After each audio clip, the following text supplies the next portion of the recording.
So that is not kindness. We keep talking about peace in the world. Why are so many countries at war? Why are so many countries at war within themselves? Why do we have violence as a norm? Yes, ma'am, your sister, Mrs. Ambika Shukla, is also deeply devoted to animals. How has her journey inspired you? Mrs. Gandhi, you're speaking actually from a point of view which we've understood in our culture as a very enlightened. I don't hide a thing. I am who I am 24 hours a day. So I don't know what side of me they don't know.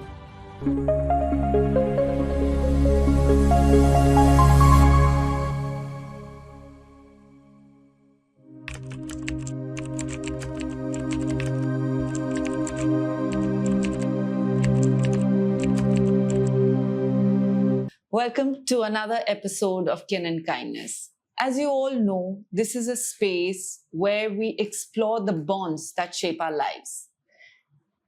This episode, we've cast the net wider, beyond just humans, into a world where we speak to someone who is speaking for those who do not have a voice.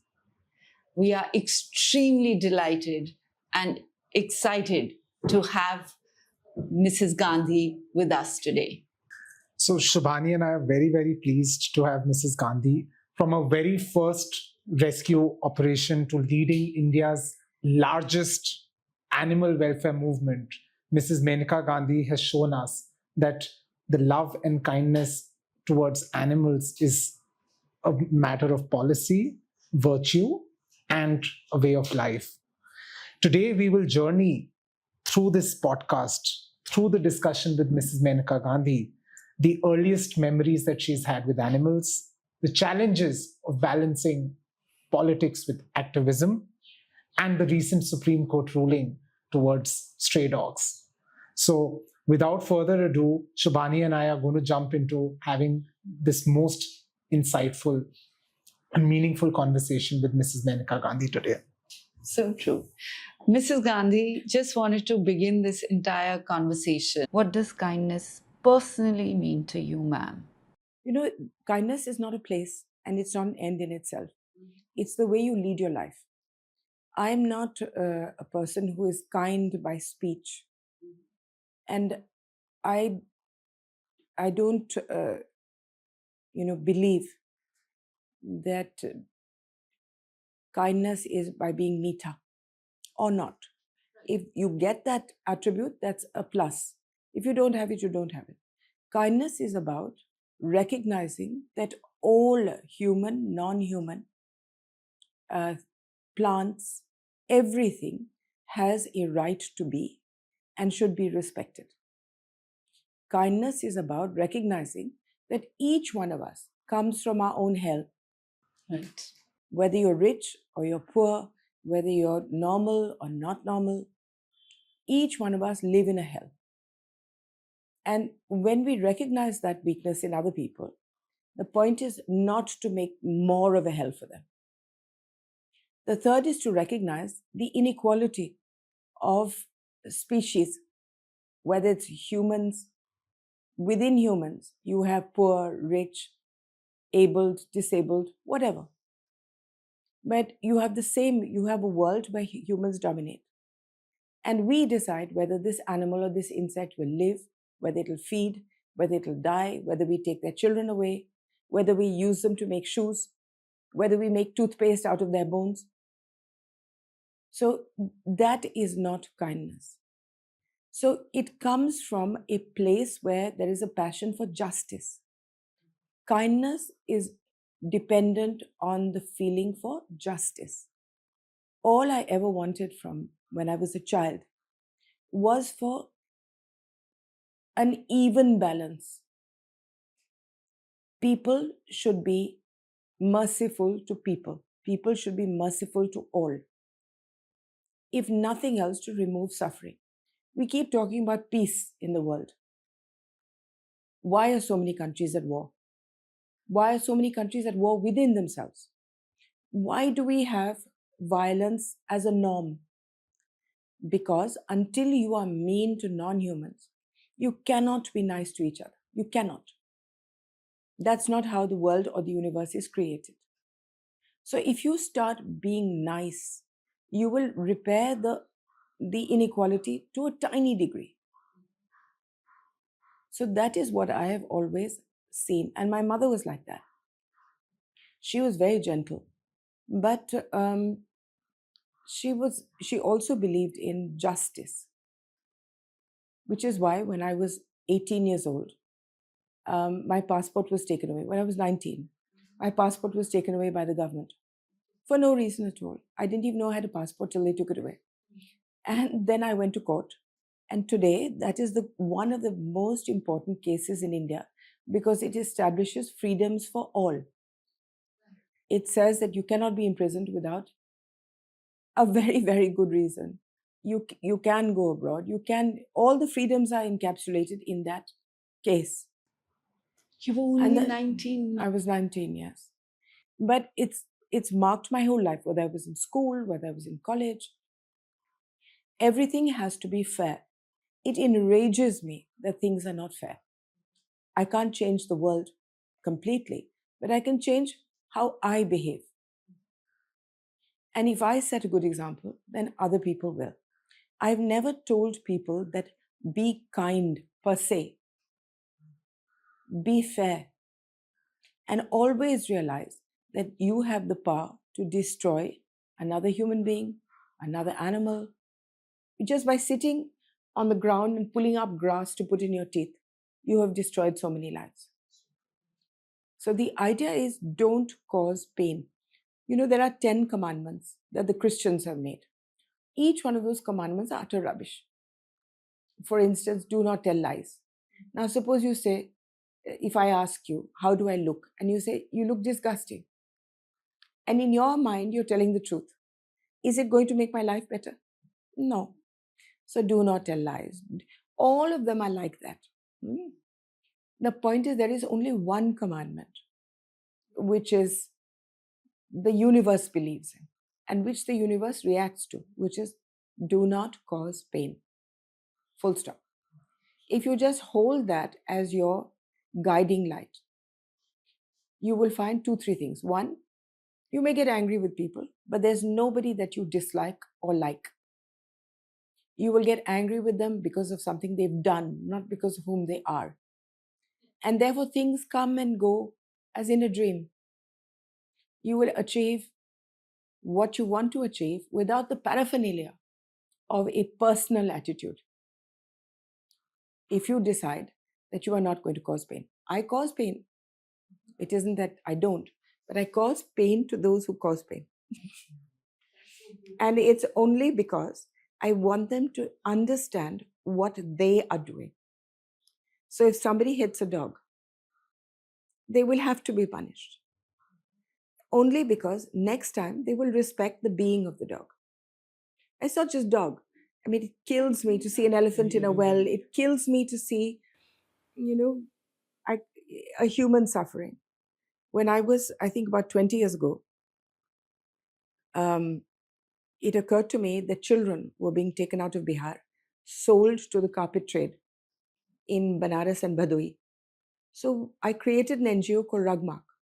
And we went from factory to factory and we rescued 16,000 children and put them into orphanages which run till today. Wow. And how old were you, ma'am? Well, 20 years ago, I would have been 40 something. Right? But I'm saying that whether I'm minister, whether I'm in government, whether I'm not in government, it makes no difference to me. What makes a difference to me is the difference I make every day. In teaching people, willy-nilly, sam dam dandabhed, be kind, fight for justice, do not cause pain. These are the cornerstones of what I've always believed in. Thank you so much, ma'am. Ma'am, my question to you is, growing up during your childhood, if you had a pet, what sort of a relationship did you have with your pet, and what bond that you shared with that pet really taught you about love and kindness that holds so I dear don't to you? have bonds with pets. What is my interaction with pets? No interaction. my psyche is different from yours. I don't consider anybody a pet. They're as much as people. So I treat them like I would treat you or me or anybody else. I don't see them as pets or I have to do something for them or not. They're there. They will get the same treatment that I give everybody else. And that's it. Of course, I can't help but fall hopelessly in love. But then I fall hopelessly in love with spiders, chipkalis. It doesn't take me 2 minutes. When it comes to dogs, come se, come sa. I think in my life I've had 3 that I loved, and I've had hundreds of them. And I liked all of them or didn't like all of them. It's irrelevant. But 3 I loved hugely. And because they were needy. One was blind. One came all the way from Patna during COVID, where he had been beaten and beaten and beaten and beaten. And he lasted with us less than a year. And then he died, but I loved him enormously. And one was one that was so wicked and so evil. He was so consciously evil that you couldn't help but love him. Such a personality. Yeah. He was so evil. There was nothing he did that was remotely So what made you love nice. I don't know till today. He went out of his way to give as much pain as he could to everybody. him?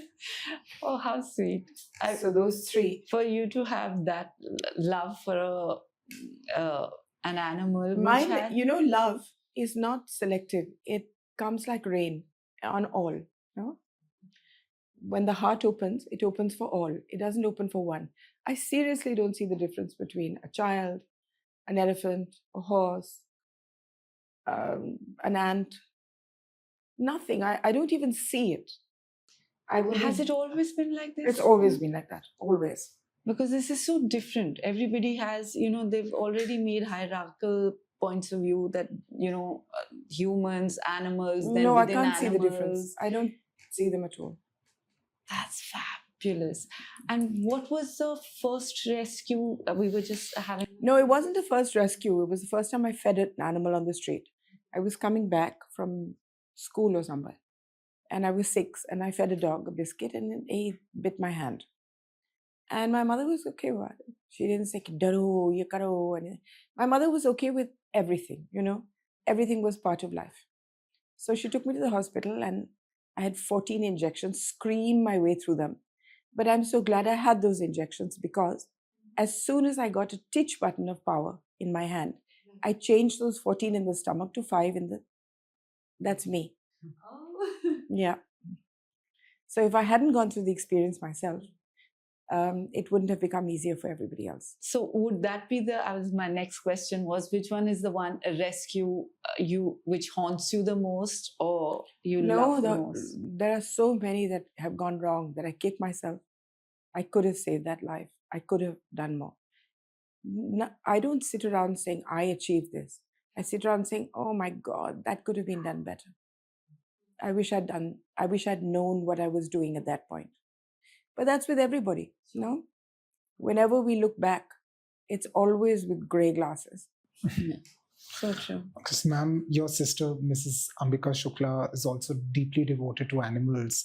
How has her journey inspired or influenced yours, or vice versa? I don't think her journey has influenced mine, being the elder sister. Or vice versa. I think that we both grew up in the same ambience, We were told to do, we're not competitive in the slightest. I think that was the first thing that was taught to us. You must do what makes you happy. And that's it. So we followed that our whole lives. We did whatever made us happy. And there have been... And you were given enough of a grounding so that what made you happy was good for all. So we were taught to just do what made us happy. And we were also taught alongside that things meant nothing. Of course, we were given the grounding in arts and to appreciate paintings and to appreciate everything else, of course, but not to own. So your life becomes so much easier when you're taught how to see the world. And then we were never taught how to be scared. Never. So we're not scared. So, looking back, did younger Mrs. Gandhi ever imagine herself in politics and activism? No. I always thought I'd have 15 children and, and have a house where we had children running in and out and their friends, and there was always the smell of cooking. That's the kind of house. But, Life has its own. no, I don't. It wasn't a defined dream. I created my own little world, always. So at every stage, every day, you make your own choices. So when when the Sanjay Gandhi Animal Care Center came into being, what did it mean to both of you to see that dream take shape? Well, my husband was dead by then, and somebody had left him 8 lakh rupees from Australia. Somebody who he'd never met, just had a dream, and left my husband 8 lakh rupees. And then he died. And then I thought that I have just 8 lakh rupees. I can't live my life with them. So why not just blow it up? So I asked the government to give me a little bit of land, which was outside Delhi. Now, of course, it's in the middle of Delhi. And then I built that hospital, which was the first in North India. There was already one hospital in Chennai, but there was nothing else. And so I built that hospital with those 8 lakh rupees. So that's how it started. And named it after my husband, obviously. That's it. Is there anything which you remember most vividly about his passion for animals? No, they were always with dogs. And I don't think I'd, become vegetarian if he hadn't insisted. Just put his foot down and showed the clarity of what I should do. He said, you can't possibly eat meat and talk about animals. I've been talking about animals forever. And then he just said, you have to take a choice here. So that was it. I made the choice immediately. Because it hadn't occurred to me, if you grow up in the army, and then you don't think of meat as flesh. You think of it as something on your table. And your son Varun also grew up around rescues and shelters. So has he inherited the same instinctive passion for animals? In a different way. He's not an activist, but he's always been vegetarian. When he started going out with his wife, the first thing he said to her was that, we can't have a relationship if you're not vegetarian. And he does a lot of dan pun. He feeds all the birds and everything every day. That's instinctive. So in himself, he is an animal person, but he's not activist at all. So, ma'am, over the years, the animal welfare movement has really grown, and there have been mixed reactions and responses that have come from different people. So, I would, like to understand from you the journey that this movement has traversed over the period of time. So, when I started, it was seen as something that rich widows did, nothing else, and it continued for a little while like that, until we started getting successes. We started going to court. Now, for instance, I don't know whether you people were born then, but there used to be bears on the road, birthday parties, and now nobody even remembers that time. But we got them off. There used to be camels on the beaches. We got them off. There used to be no red and green dot on food. We put that on. Okay, so one by one, we started tackling whatever we could. So when I was, I was doing this on my own, with a shelter and whatever else I could. And then a group of people got together and created People for Animals and gave it to me as a birthday present in 91. Anupam Kher, M.F. Hussain, Pritesh Nandi. Who was it? There were 2 others. No. And so we started with 10,000 rupees and a typewriter. And then we started doing shows on TV called Heads and Tails, which turned people vegetarian. And then when Star TV came, then they asked me to do Maneka's Arc, where we would interview people who did well with issues across India. So slowly, these bricks were being put in. And slowly, slowly, people started gathering around. And now that we had an entity, we started making units. And they would rise, they would collapse, and they would rise again, and they would collapse again, as things do. But the movement spread. And then what happened? COVID came along. And during COVID, a lot of people wanted to go out to walk. They didn't care whether they got COVID or not. They just want to go out, getting stir fever. Now, to go out, you would have to get a pass. And to get a pass, you would have to claim that you had to feed an animal. So I got 30, 40, 50,000 passes across India for people. And then they went out and they actually did feed animals. And then they never stopped. So by the time COVID finished, we had a ready standing army of several lakh people. And then because when things spread, they spread. Those several lakh turned into many lakh. Now there isn't a single gully in India which does not have a feeder. And there's not a single gully in India where 10 people don't come to beat up that feeder. So what happens? Why do we have 10 people beating up? Because whenever change comes about, and whenever bad people see good people, there is always massive resentment. Massive. And that's not now, that's on everything. You go to a party. If you say, I don't drink, you'll have 10 people saying, Thoda sa to pee lo na, kya? Or you go to a restaurant and you say, I'm vegetarian. Say, kya ghas poosi khate ho? Because misery loves company. So the fact that we have 10 people beating up one feeder shows that we're winning. Because that one feeder doesn't back down. She screams and screams and screams and she calls the police and the police come. And in the beginning, they do nothing. Then she complains to somebody. Then that person screams. And ultimately, the police register a case. It may be the long way around. But in another 5 years, even this will be history. Because 5 years ago, it didn't exist. So the fact is that I go on a plane. The other day, I was on a plane to Bombay. And the pilot and the crew made a little card at the end and gave it to me with chocolates, saying that we deeply appreciate what you're doing for animals. Oh, that's so lovely. A first time in my life. The point is, it just shows that, everybody is in on the game. Yes. In fact, predominantly India is an It's a animal compassionate country. Yes, yes. I know it's an animal loving country, but there is massive compassion in our minds, which we have dabowed by fear. Fear for my promotion, fear for my survival, fear because my child is sick, fear because my landlord is throwing me out, fear because I'm in the wrong party. Something. We have put so much fear into our minds that the good part of us is sitting at the bottom. Now what we are trying to do is to bring that back on top. There's nothing to be scared of. If you're going to lose your job, you lose your job. If you're going to, I'm not saying it from a point of elitism. I'm saying jo hona hai, wo to hoga hi. Now the point is, what will you do to combat it? I lose and gain jobs all the time.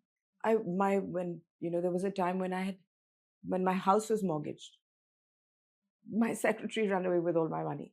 I'm just saying that things happen. And the point is that it's never always night or always day. So, but if you let the good part of you come up, it brings you good luck. Har ek janwar Lakshmi ka vahan. Har ek. Just open your heart. Think of somebody other than yourself. We are taught the wrong lesson. It said, if you're suffering, look at somebody who's suffering more than you. No, don't do that. See them all as equal. Everybody is suffering in different ways. Just see how you can make them suffer less. And it takes the attention from you to something else. That's right. And otherwise, we're so that's caught right. up And in then you'll ourselves. find the universe steps in. Right. If you completely surrender and say, okay, my job is to make the world a better place, the universe will come and lie at your feet and help you. If you keep saying, no, my job is to keep my family safe, to keep myself healthy, to keep, more books in my library and more sarees in my cupboard, then perhaps you're on your own. The universe is going to say, okay, first learn your lesson. I'll come back to you. So the point is to surrender before it and just say, okay, you put me here. I'm only one amongst billions. That blade of grass is more important to the earth than I am. Because what did I only took from the earth, I didn't give. So let me understand my importance, which is zero, and then go and save what is really important. You know, if you talk to a tree, seriously, you talk to a tree and then say, you're so horrible, murjha hi jata hai. If you tell the tree ki, you know, thoda sa uncha aur ho ja bhaiya, it'll grow for you. It does give you a lot of love. There's something about nature. It's not love. It's not love. It's the fact that there is no difference between me and that berry. If I could not eat anything, I would not eat anything. The fact that I even eat plants makes me unhappy, as to the extent that I can be unhappy.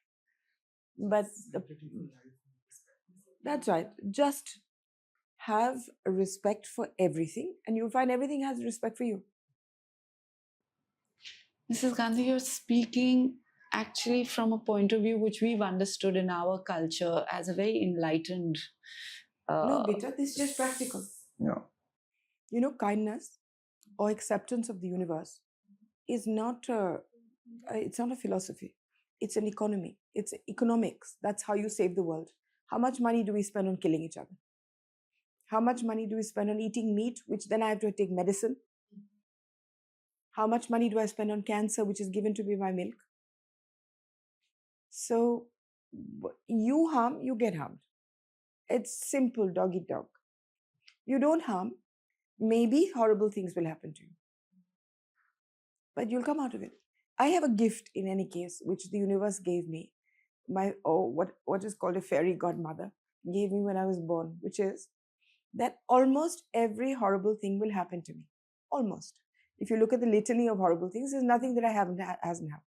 But when I'm in the middle of it, I have absolutely no clue that it's horrible.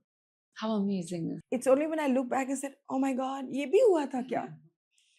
You know, now that is the biggest gift that the universe can give you. The Cushioning. I have no clue about, you know, like what is known as a ditzy blonde. So if you threw me into a well, I would have no consciousness that it's actually a bad thing. It's only when I got out of the well that I would say, "Tum yahan bhi giri thi?" No, that's what life gives you. And that's what the universe gives you as a gift. It gives you that mental umbrella. So, ma'am, understood how the movement has panned out over the period So of time. I meandered. So the movement now is really big. Now the second stage of that movement has come when there's the reaction to it has hit the courts. वो तो जाना ही था, because ultimately कहाँ जाना था उन लोगों को? So we were so lucky that people went to court, and we were so lucky to have Justice Pardiwala. God bless him, because he gave such an over-the-top, insane judgment that immediately India was shocked. अगर वो थोड़ा कर देना, what is that story that when you want to kill a crab, what do? You put it in cold water, and then slowly you heat the water till the crab dies. But the crab will not jump out because by the time it realizes कि पक रहा है, it's pakod. If they wanted to kill the animal welfare movement, आहिस्ते चुपके से ठंडे पानी के साथ थोड़ा सा गरम करके, we would have all been pakod. But you threw us into boiling water, and the whole of India reacted. So even people who didn't know what an animal was now know कि होता कुछ है. ये कुत्ते वाले बहुत गंदे हैं, और जो कुत्ते के खिलाफ वाले हैं वो भी बहुत गंदे. I'm just saying that is what happened with Justice Pardiwala, God bless his soul. So now, because that was such an extreme, suo moto, unthought of off with your head direction, that zahir hai ki the courts had to then come back to normal. And we were very lucky that the Chief Justice and the other judges were normal and are thinking it through. After all, we want a science that will help us both live. both the dog feeders and both the people who get scared by dogs. There's no such thing as a dog hater. The people who get scared by dogs or people who see. Now, this whole crisis had been created by one person. And I'm not going to give him publicity by taking his name, but he's in the MCD. And for the last 5 years, he's been picking up dogs and throwing them in other places.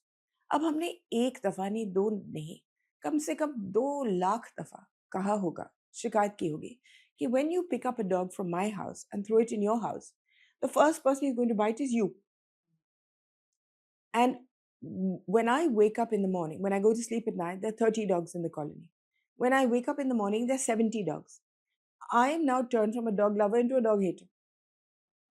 So you have created tension and problems all over India. This is not just in Delhi. Chennai has a completely foul system. Bombay is not too bad. But, Jaipur, which used to be the best city regarding animals, has again turned into a hellhole.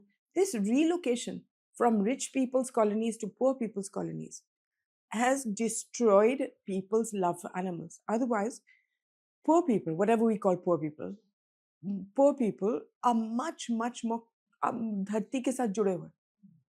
And they realize that as much as they suffer, the animal suffers just as much. So their hearts are much bigger. And they're not, but you've turned these people into complainants. Why? Because sare kutte unke yahan phek rahe ho. Now, if you had not relocated a single dog, by now the bites would have been over. But you created this big, massive problem. So even sterilized dogs you picked up and threw into your colony. After all, sterilized dog, he doesn't bite normally because he has no testosterone. But now he bites because he's hungry. He doesn't know who you are. He's being attacked by the dogs. He's being attacked by old men roaming around with dandas. So therefore, he panics. So this problem is only one of relocation. The day we realize that, see, now you have in Madhya Pradesh, every single small Nagar Nigam is picking up dogs and throwing them into the villages. You cannot get more anti-national than that. It's anti-national. It's treason. I agree, yeah. Yeah. You pick them up from your rich colonies and you throw them into a village. What kind of nonsense is this? Or you pick them up and supposedly throw them into a forest. A dog can't live in a forest. He'll come out into a village. और चलते चलते किसी को तो खा जाएगा. You have put children's lives in danger. You have put feeders' lives in danger. You have put women's lives in danger. Because a dog is like a human. As I said, there's no difference. He will pick on the weakest. He's not going to pick on some 6-foot Dara Singh. Right? He's going to pick on that 6-year-old child. Ma'am, how do we address this? Again, by stopping relocation. Now, when India wanted to get rid of polio, the government put 700 crores a month at the disposal of the health ministry. The total amount of money that the government has put for dog sterilization from the central pool of money is zero. Then what are you going to get? What is that thing? If you pay peanuts, you get monkeys. Yeah. So what effect were you going to have? Every Nagar Nigam has to pay from themselves. They cannot pay their staff. They're going to pay for dog sterilization at 1,600 rupees a month? No. Then what the Nagar Nigam does is, it takes out a tender and says the lowest bid will get the contract. So people bid 300 rupees. Now, 300 rupees, your anesthesia costs 700. So the person who bids 300, what does he do? He sterilizes 2 dogs and he writes down 200. So he takes the money for not doing it. Get it? So the entire thing has become mired in corruption, inefficiency, and ultimately got to a point where it's become a national issue, the biting of dogs. Now, if you look at it in actual terms, the biting of dogs is not a lot. Let me explain to you how. In Parliament, they said it was 37 lakh bites in 1 year. Now, what has happened is they calculate the bites by the number of injections people take when they get bitten. And they count every injection as 1 bite. But you have to take 5 injections for 1 bite. So that brings it down to 7 lakhs. Then there is absolutely no way in which they decide or they have been able to count कि कितने हैं तुम्हारे घर के कुत्ते के और कितने हैं सड़क के कुत्ते. Okay? Now let me tell you the difference between a घर का कुत्ता and a सड़क का कुत्ता. A सड़क का कुत्ता will never do chichi on the road because he knows कि one person's foot is on it, he's going to get a danda. So he'll try and hide it. Whereas the pug or the German shepherd that you take will do it right there because he's on a chain. You have not given him the ability to go and hide. So he will do it wherever you allow him to do it, which is on the road. Do you understand? Like that, a sadak ka kutta knows कि वो आपको काटेगा. That'll probably be the last thing he does in his life. Because you will come back with 10 other people and beat the life out of him. So he will wait till he's hungry, depressed, insane, with fear, and then only he will bite. That is a relocated kutta. Whereas a pet has been taught to defend you. So the moment somebody comes from outside, their first instinct is, to maarne aa raha hai mere baap ko. And then he'll get you. So how many out of those 7 lakhs? Now, when the government actually, when the health ministry sent a letter saying, all these figures are rubbish, please tell us the exact figures of pets and animals. It came to what, 70% pets and 30% street. So kitna hua? 70% of 7? 7 lakhs is? 70% of 7 lakhs would be around... would be about 50. 4.95 lakhs approximately. 5 lakhs. So reh gaya 2 lakh. 2 lakh kutte divided into the whole of India would mean 10,000 bites per city or less. I mean, you're run over, 2,000 people a week die of cars. We haven't, taken cars and thrown them out. So I'm just saying the statistics. Then the next statistic that people frighten you with, there are rabies. There's rabies all over India. There's rabies all over. How many people have died of rabies? 21. How many people have died of COVID? How many lakh? How many lakh people die of the common cold? How many people die of tuberculosis? So what are you talking rubbish about rabies? I'm not saying it's not a frightening disease. Of course it is.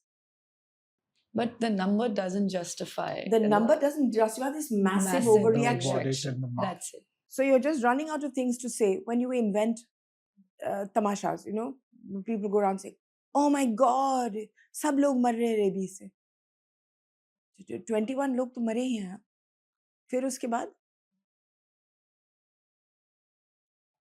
So this is how things have evolved. And this is where we stand now. If we had money, if the government would just put in 5,000 crores into this program, we would in 1 year, how many dogs are there? How many dogs do you think there are? Somebody says 100 crores, 50 crores, karte, utarte. The actual number of dogs is, according to WHO, 1% of the human population. What is the human population? It's 130 billion. I mean, 130 crores. So your dogs are 1.3 crores. 1.3 crores all over India. Kitna hota? Yeah, they're sporadic. They're not like a cluster. They're just the few. figures are No, it's they are. very They're inflated, 1.3 yeah. crores. If you put in 5,000 crores of money there, you can't sterilize these 1.3 crore dogs. Of course you can. After all, how many of them die when they're born? How many of them die of distemper? How many of the dog population is actually going down severely year by year by year? Because only 1 out of 100 pups survive. Only 1. कोई लोग उनको बोरों में डाल करके फेंकते हैं, कोई लोग उन पर आग फेंकते हैं, कोई लोग उनको जूते से मारते हैं. Which mother has had all her pups survive? So I'm just saying that there's nothing to panic. Throw money at it. If you don't throw money at it, there's no ilaj. At the moment, we are saving the government millions of crores because all the feeders are feeding animals themselves. If Justice Pardiwala had his way, the government would have to feed every animal, which would be in these 15,000 crore pounds. Then it would cost the government 5 crores a day just for Delhi. वो तो हम ही आपके लिए कर रहे हैं. Thank you, ma'am. So, ma'am, we are going to be asking you some questions, which are going to be some fun questions, but within the context of your passion and love for life and animals in general. My first question to you: what's the most bizarre request someone has ever made to you because they knew that you're an animal activist? I don't think anybody would have the courage to make a bizarre request to me. So true. Yes. Okay. Ma'am, people know you as a strong and outspoken personality. What is a side of you that most people would be surprised to see? I don't hide a thing. I am who I am 24 hours a day. So I don't know what side of me they don't know. I mean, I'm passionate about art. I'm passionate about gardening. I'm passionate about embroidery. I'm passionate about, I wish I knew knitting. I mean, I'm interested in everything. I read a lot. I love films of every kind. So there's nothing in life that I'm not curious about. Let's put it like that. That's amazing. I enjoy everything. I like going to flea markets. I like picking up antiques or even just looking at them. So I know a great deal about almost everything that's of no value to anybody else except me. So it's curiosity. I'm curious about everything. I find everything interesting. I find every human being interesting, everything interesting. Sure. That's amazing. Thank you, ma'am. If you could relive one decade of your life, which one would you choose and why? Oh God, I don't want to relive even one day of my life, please. Seriously, I can't think of one decade in which I have not been completely traumatized. And you still have such a beautiful, soft demeanor. What is one small, everyday ritual that keeps you grounded amidst the chaos? You know, I think that most of my life is ritualistic. I get up at the same time. I do the same things. I sit at the same time at my office. I get up at the same time. At the moment, I have a passion for jigsaw puzzles. So I do that after I finish my work. Everything is any. I'm very ritualistic because I very rarely step outside that safe parameter of discipline. Thank you, ma'am.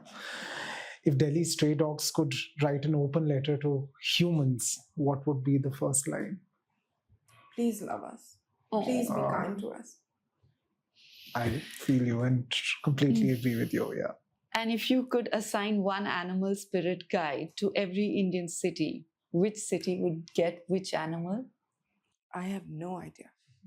I don't think any city deserves any animal spirits. I would, and the elephant is perhaps the most magnificent and closest to human in thought. Why would I assign an elephant spirit to any city? Humans are we have demeaned ourselves so much. We have let all the bad things come up and buried all the good. Do we deserve animals? Perhaps not. I mean, I love lizards. And yet, I find their eyes beautiful. I know during COVID, there was this man who lived alone and he made friends with his lizard. And then when COVID finished and he was going to work, the lizard would throw herself off near the door and say, don't go, don't go. How can I assign a spirit like that to a human who doesn't think of anything except himself? Ma'am, which animal emotion do you think humans need to learn most from? Animal, emotion. Yeah. Forgiveness. Forgiveness. Wonderful. And if you could put one giant hoarding in Delhi with a message to citizens, what would it be? Be kind. And that brings me to the last Yeah. question, ma'am. What does unconditional love and kindness mean to you? I don't know. I don't feel in terms of that I'm giving love or unconditional or conditional or anything. How can I love something when it is not separate from me? Everything would be self-love then. When I don't see you as separate from me, then I can be mean to you. I can be nice to you. Depending on my mood, I can teach you. Yeah? Because you are not separate. Your spirit is not separate from mine, but nor is that ants, and nor is the trees, nor is anything. So where's the question of showering love? Love is to an extraneous thing. I've always felt that where I stand, everything belongs to me. Everything. The whole earth belongs to me. If you were to think about it like that, then you would immediately stop being unkind because everything is yours. You know, I remember a long time ago when I was much younger, I went to a colony where bureaucrats live. And the park was so horrible. And I said, "Aap ped nahi lagate hain? Why don't you plant some trees?" And they said, "But we only posted here for 3 years." I said, "But you're only on the earth for 60 years. Then why do you collect things?" So I just find that every day of my life I plant a tree. Every day of my life I appreciate the hawa. The scented, I have window boxes, which very few people have. And just looking at the flowers in the morning, I think how lucky I am. The point is to think how lucky you are, even with the smallest things. And to understand that everything is yours. You'll do less damage that way. Thank you so much, ma'am. Thank you so much, ma'am. It's been such a pleasure, and thank you for giving us your time. So today it was one of the most beautiful podcasts that So we've true. had. We've learned so much about kindness. We've learned how kindness and love are actually omnipresent and all encompassing, all permeating, because everything is not external but a part of my life. That's what I've learned from Mrs. Gandhi today. And I hope that I can even imbibe 1% of it and try to add more value to my life. And this is what we expect of you, audience, today, that let's learn the pearls of wisdom that Mrs. Gandhi has endowed all of us today on this podcast with. Let's start. And also, I have to say that what we do go back with is understanding that kindness is for every living creature So true. Yeah. on this planet. She really drove that message through, that be kind. Kindness is not just something for either A or B. She was talking about lizards, she was talking about trees, she About was grass, talking about the grass, and how she's so aware of all the living, breathing things around her, which we always take for granted. Yeah. And that's what our podcast, Kin and Kindness, is about. It's about having kindness in everything that we do, having kindness towards everybody that we meet and everybody that we love. And with this, we hope to bring more such guests on our podcast who can share their stories of kin and kindness with you. So don't forget to follow us on Instagram, kin and kindness _podcast. Don't forget to subscribe us on YouTube, Kin and Kindness. Don't forget to subscribe to us on Spotify, Kin and Kindness, and we'll be with you next fortnight.